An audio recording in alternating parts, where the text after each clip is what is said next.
Aurangabad smart city में कल पालक मंत्री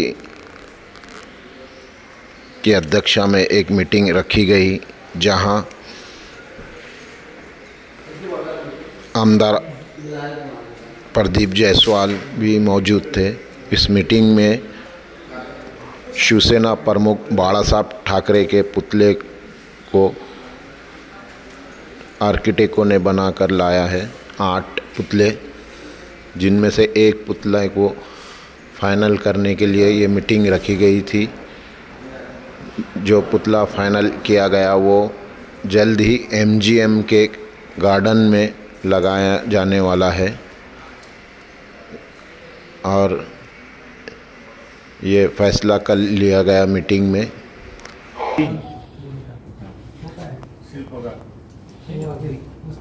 नहीं, उसका मंजूरी उनका लेना पड़ती है। वो क्या है मी माझ्याशी जी चर्चा केली आणि सगळ्यात कुठून दिसतो त्याला चांगला करायची आहे आणि लोक लाख रुपये खर्च करून इंग्रजी शाळांमध्ये टाकतात। आज तेच लोक आपल्या महानगरपालिका शाळांमध्ये विनामूल्य त्या ठिकाणी आपण करतो आणि परंतु त्याच्यामध्ये आम्ही पॉलिसी आणतोय। बरेच ठिकाणी तर आमच्या पट नसल्यामुळे बंद पडत आहे। लोकांची कळ उर्दू शिकण्यामध्ये नाही आहे, मराठी शिकण्यामध्ये नाही, मराठी माध्यमामध्ये शिकण्यामध्ये नाही आहे। त्यांना मराठी शिकायचे, परंतु इंग्रजी माध्यम शाळा CBSE अशा स्वरूपात जाण्याची त्यांची इच्छा असते। शासन म्हणून आपण मोफत जे शिक्षण आहे मराठी आणि उर्दूचं अत्यंत मोफत त्यांना आणणं सर्व आपण देतो।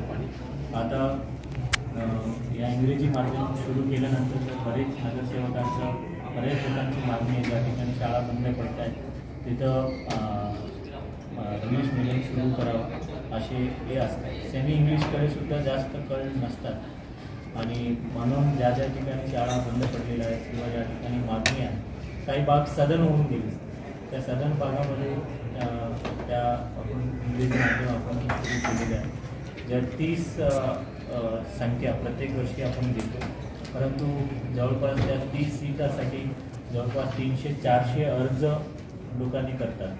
आतापर्यंत आम्ही जे शिक्षक आहेत मराठी शाळेतला उत्कृष्ट शिक्षक किंवा उर्दू माध्यमामध्ये शिकवणारे शिक्षक त्यांना द्यायचो, परंतु त्याला सुद्धा म्हणजे मराठी शाळा इफेक्ट व्हायचा, उर्दू शाळा इफेक्ट व्हायचा, कारण तिथलं चांगलं शिक्षण काढल्यामुळे। आणि आता एक प्रथा सुरू केली तर त्याला चालू ठेवण्याचे सुद्धा आपले कर्तव्य आहे।